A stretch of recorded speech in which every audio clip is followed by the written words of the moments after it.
The Celtics Talk Podcast is presented by 24autogroup.com, 11 locations across New England.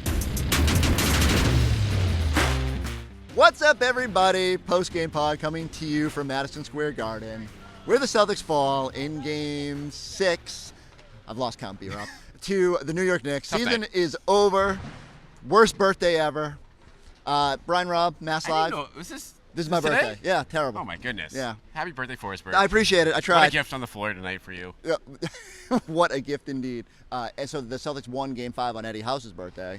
And so we were trying to keep the birthday train rolling, and evidently I am quite unlucky. The Celtics did not. I don't even want to talk about the game.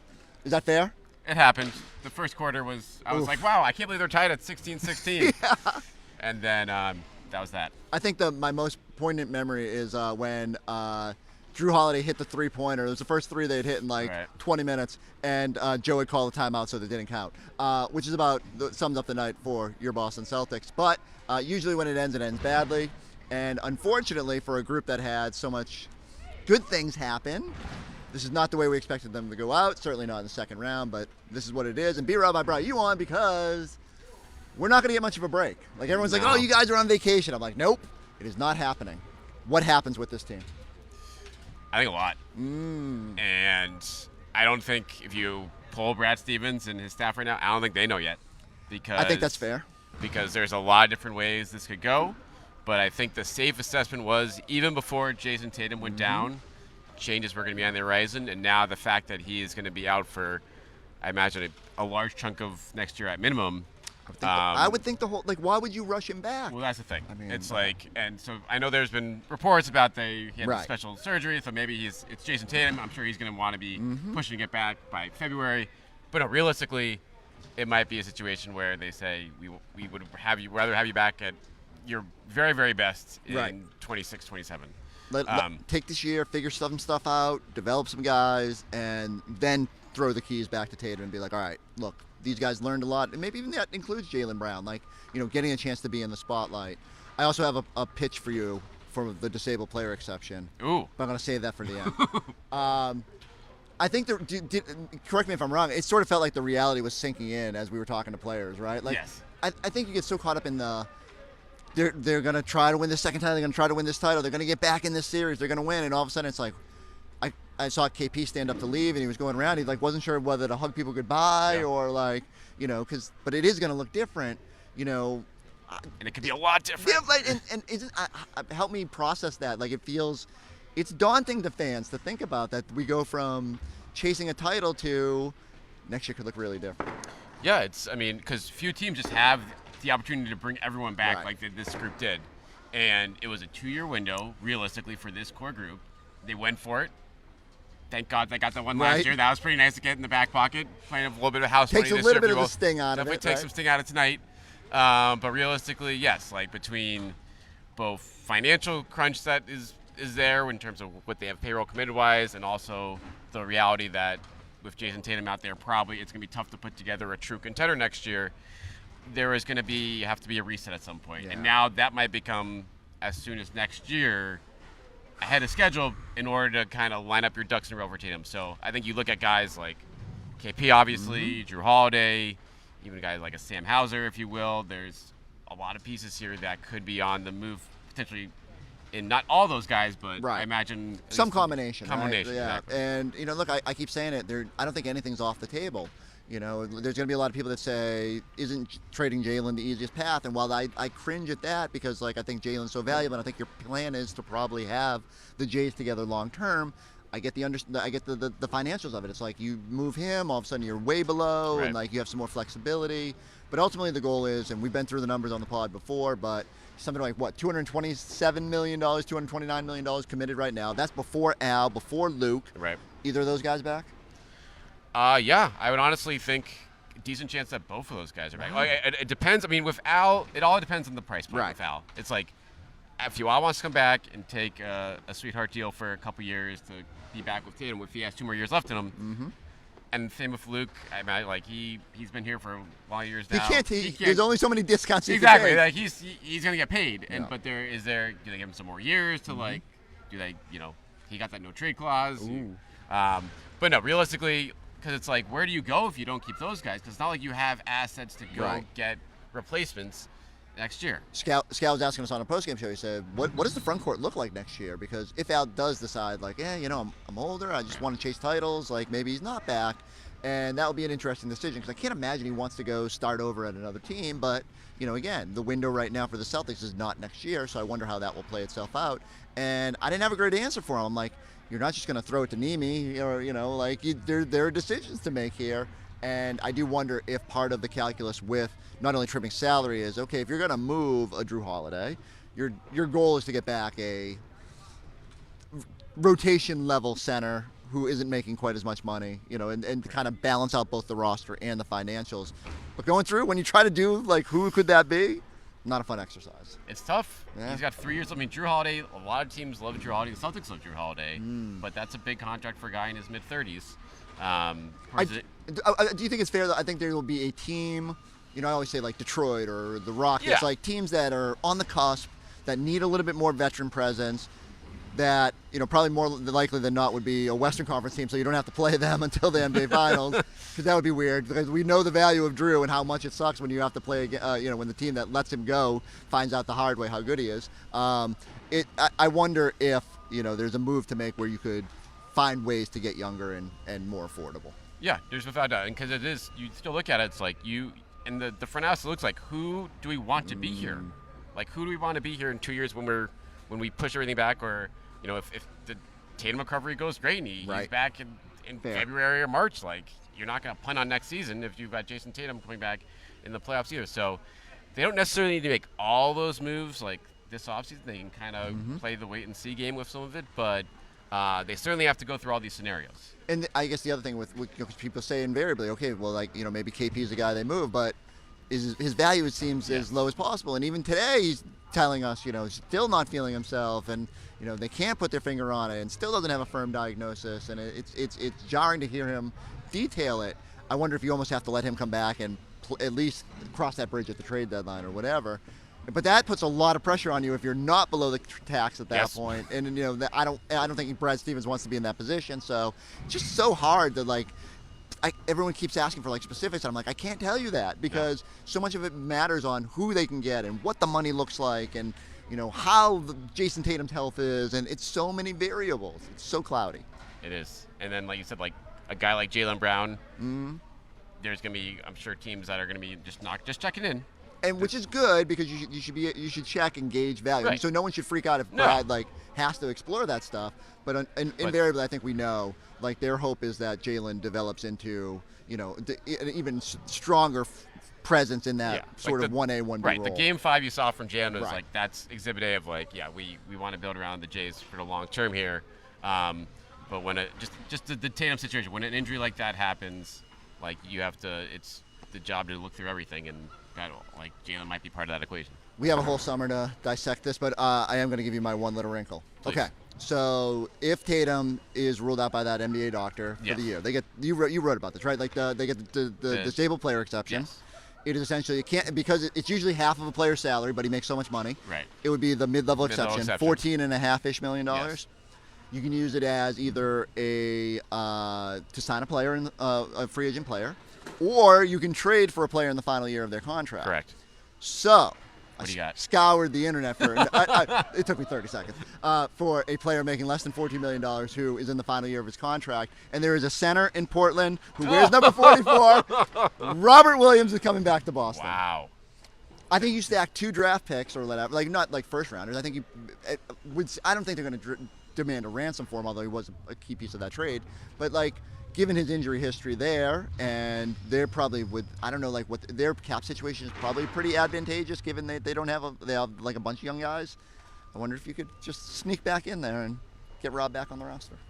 I did not expect that. That is a big curveball. That must have made your night, and that's a huge. The fact that works, that is going to be a year of content right now. Right, 100%. I sat there, and when I first dreamed it up, I was like, he can't be in the final year of his deal. And then I looked and I was like, oh, sweet Jesus. He is in the last year of his contract. This works perfectly. I will go screaming from a mountaintop. Happy birthday. Happy birthday. Exactly. Jason Tatum was, no injury. No one should ever have to go through the injury. He has to. If the positive is, it means Rob is reunited with this core. then we have achieved world peace. Silver linings everywhere for Chris Forsberg tonight. All right, B-Rob's got to go back to work. I'm going to drag him back on the pod over the summer when we're discussing all these moves. But for now, we do have to revisit the game a little bit. We'll revisit it in a second. Are you ready to enter the realm of affordable luxury? Drew Carter here at 24 Infinity of Plymouth, your go-to destination for affordable luxury. Right now, lease a new Infinity QX60 Lux for just $569 a month. Or lease a new QX80 Sensory for $1099 a month. Ready to trade and upgrade? You'll get top dollar for your trade. Visit 24 Infinity of Plymouth at 151 Samoset Street and online at 24infinityofplymouth.com. All right, enough about the future. Celtics did talk after this game. Some poignant sound, I would say, coming out of it. Jaylen Brown saying how it feels like death to lose to the New York Knicks. Kristaps Porzingis openly detailing his battle with illness at the tail end of the season. Kristaps went so far as to say that even though he only played 11 minutes tonight, felt like he could lie down on the bench and go to sleep, that he hasn't been able to figure out quite why he never got better towards the end of the season, why it was an issue with his energy for the duration of this playoff run. I did think it was interesting, though, he mentioned he might shut it down for a little bit, hoping that will restart his system a little bit. He still expressed a desire to play in FIBA over the summer, maybe get some national team time, which he said has sometimes spawned some of his best seasons. So if Kristaps is one of the guys they end up bringing back, maybe that could, you get to look at him over the summer, see where he's at health-wise, make sure this is in the rearview mirror, and let him get some time with the national team, which almost qualified for the Olympics last time, even without him. So here's Kristaps after the game.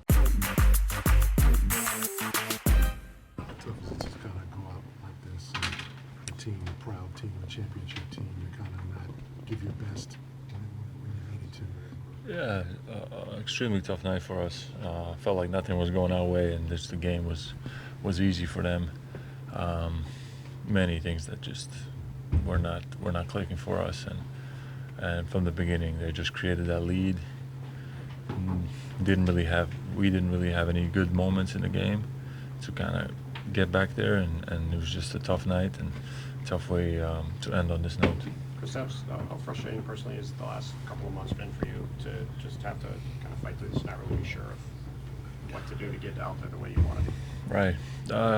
Super frustrating, as frustrating as you can imagine. Just to, not be able to help this team more, and yeah, especially with JT going out and just not being too much of a help. It just hurts deep inside of here, and it really sucks. It really sucks, in these moments. But yeah, what can we do? Try to get what I had, and we just fell short. What were you going through over the last couple months here, for the fans who kind of want to know more about that? And do you have concerns long term, about your health beyond this year? I'm not sure. I don't think so. I mean, I always try to downplay it in my own mind. That's like I'm good. But I think I don't know. My system just is not perfect right now. It's not working the way it should be. Many weird things. And might be the best thing I need right now is just to rest. Just get somewhere in the sun and just let my system kind of even itself out. So. But it's definitely, it was a very, very frustrating time for me, and yeah, nothing else much to add really. Just it's going to be now for me at least some time to recover from this. Is there anything more you've learned about what sickness it is? The last time you told us you thought it was bronchitis. Yeah, I'm not sure. I mean, doctors are trying to help as much as possible, but it was just some lingering fatigue, some effects, and even right now, I'm just, I played, 11 minutes, but I'm gassed right now. I could just lay down over here and just take a little nap, easy, which is extremely weird, and many symptoms that were kind of super weird. So I think nobody has a clear answer. I'll see how I go from here.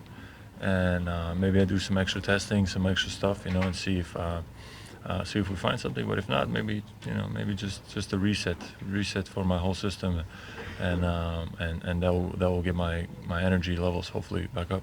Were there any considerations or conversations about shutting it down at some point during this postseason? No, when I got the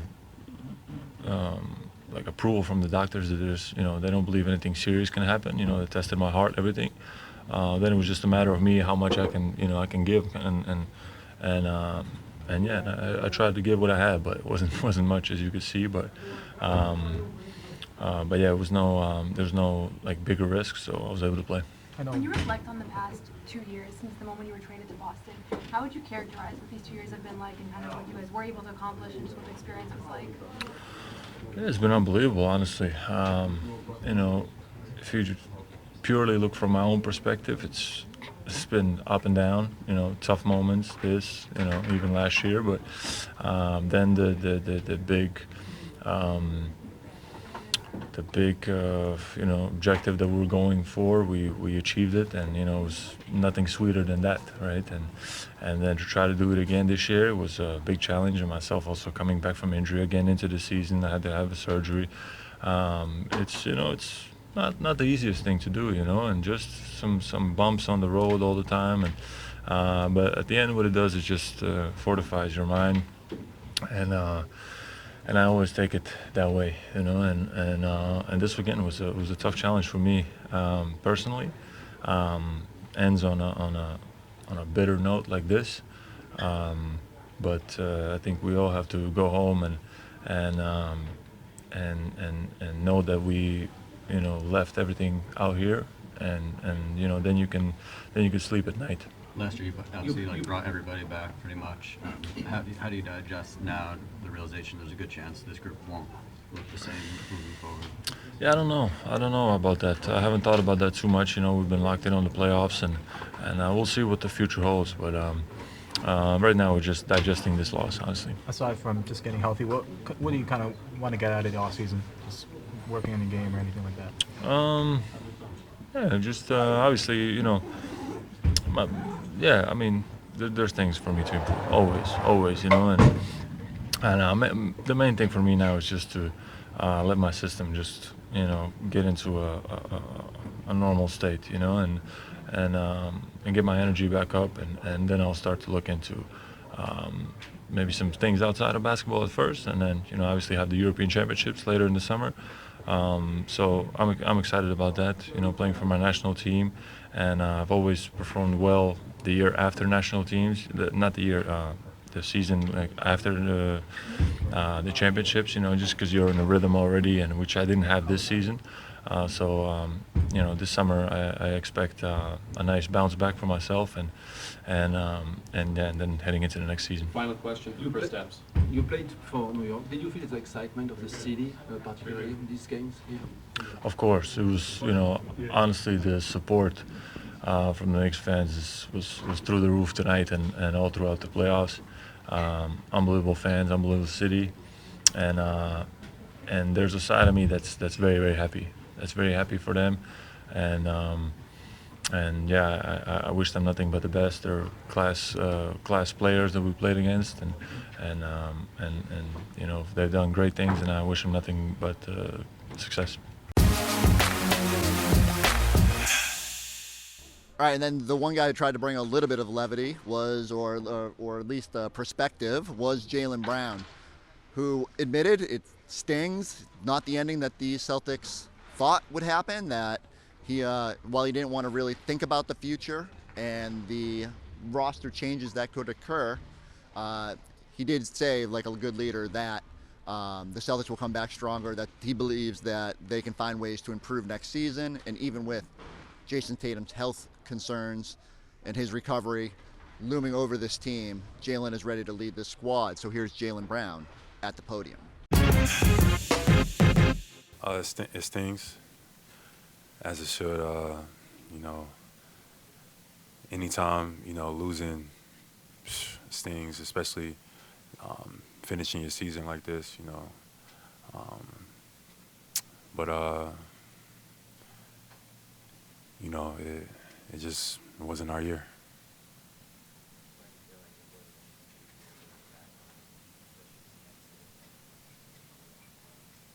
Say it again.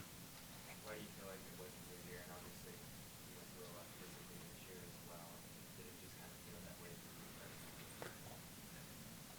you? It wasn't our year because we lost tonight. But battling through injury, we had some ups and downs, X, Y, and Z. But I'm proud of our guys that came out and fought. Still have a lot to hang our head about. Just tonight, just unfortunate. It sucks.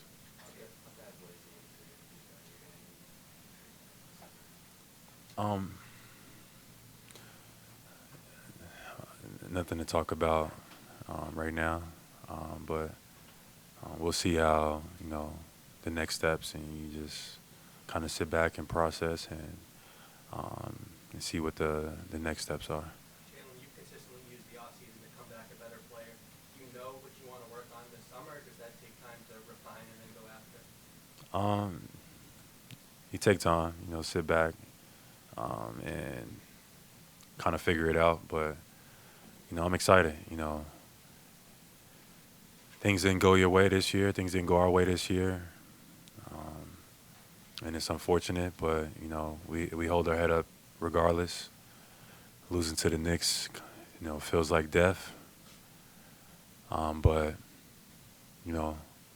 I was always taught that there's life after death. So we'll get ready for whatever's next in the journey. I'll be ready for. Jaylen, two major unexpected events for you to end the season. Obviously, the season ending in the second round and Jason's injury. How did those two things maybe reshape what you thought your summer was going to be like and how you come back next season? Yeah, completely. Finishing in May feels weird. Definitely not something we were prepared for. Obviously, Jason, his injury, etc. I'm sure there's, a lot to process, just as everything, this whole year. But, we'll meet. We'll take a couple days. It's hard, like, processing it all right now in real time. Y'all throwing all these questions at me. But, I'm happy that our group, stayed together. It was an honor to share the locker room with a lot of these guys. It hurt to see, the emotions of all the guys, being a leader and, not being able to carry everybody to the promised land. It sucks, but it just wasn't our year.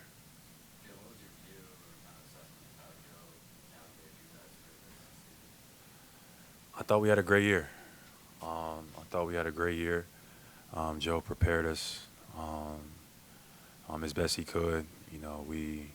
We had a great mindset. We had a great mentality. We had some unfortunate events. We had some, injuries and things like that. No excuses, but, it just wasn't our year.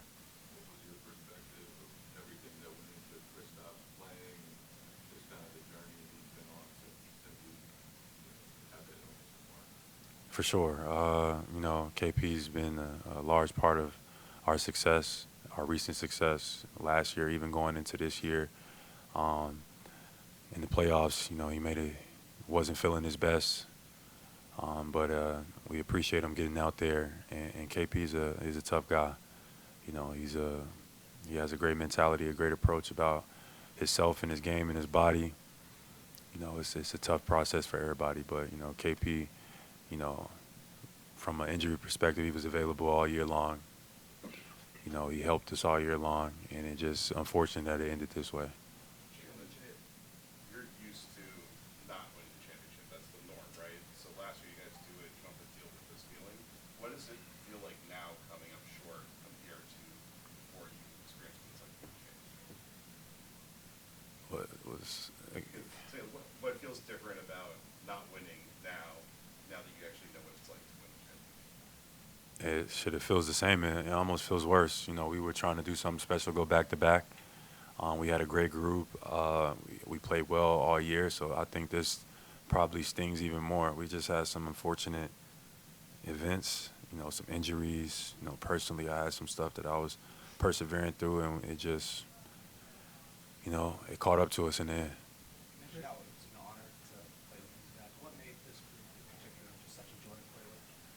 Just a bunch of great guys, a bunch of, great selfless guys about winning, that, put their bodies on the line, that came into work every day, that, just added to the group. Yeah, no situations, no headaches, no turmoil or anything like that.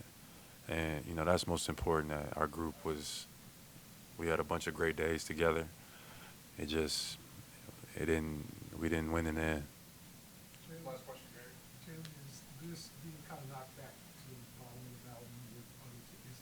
Can that be served as motivation? Is this kind of it's a bad day or down, but is it also a motivating day? Can you point back to this, you and the franchise, and point back to this and go, this could be a positive in a sense? Absolutely. I don't make no excuses. Obviously, it's tough the way we went out like tonight, but the way we finished the year, personally, where I finished the year, persevering through some physical stuff that I was battling through. I'm proud of our group. I thought that, we fought. We was in a lot of battles, and it's a lot to be excited for. This journey is not the end. It's not the end for me. I'm looking forward to coming back stronger. So, you just take this with your chin up. I know Boston, it looks gloomy right now. Obviously with JT being out and us, kind of ending the year. But it's a lot to look forward It's a lot to look forward to, and I want the city to feel excited about that. Like this is not the end. So I'm looking forward to what's next. All right, everybody.